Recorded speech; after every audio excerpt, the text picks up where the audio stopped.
Hey everybody, this is Ryan from Just Fire, Just Do It Coaching. A lot on my mind today, so a couple of videos are going out.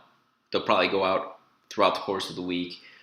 But this morning, on my run,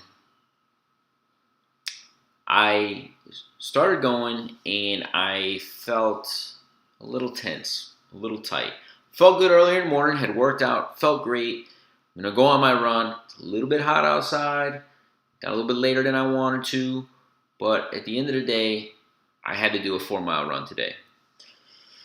For some of you, I imagine a 4-mile run, just like myself a few years ago, was a huge accomplishment. But having run pretty consistently over the last several years, a 4-mile run is pretty much the norm for me. And I usually get it done in about a half hour, give or take a minute or so.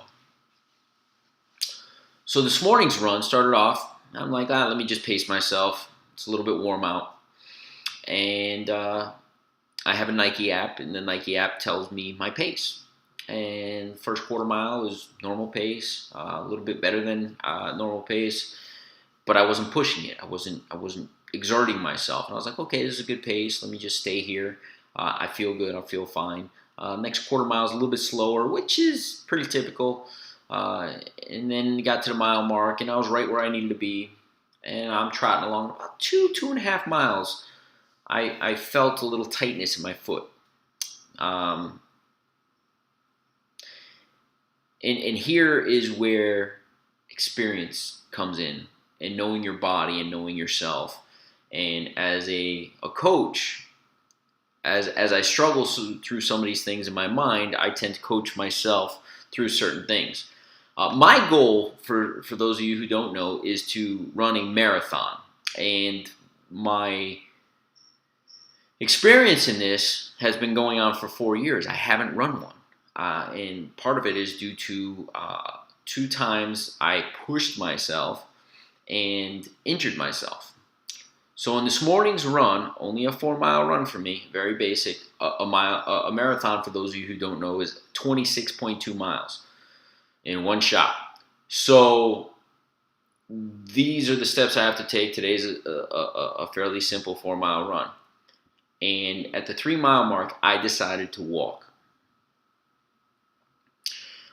Could I have pushed myself through? Yes, but my goal today was to get through 4 miles.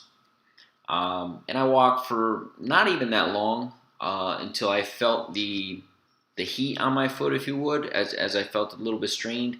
As the heat subsided, I said, let me see if I can go a little bit more, and if I can go a little bit more, I'll finish out the run. And it did, and I went. Past experience, I would have pushed through and potentially injured myself and maybe not be able to complete the other 400 miles of running I have to do in order to train for this particular marathon.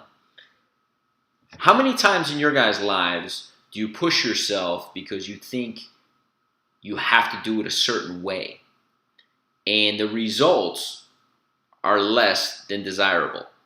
Meaning,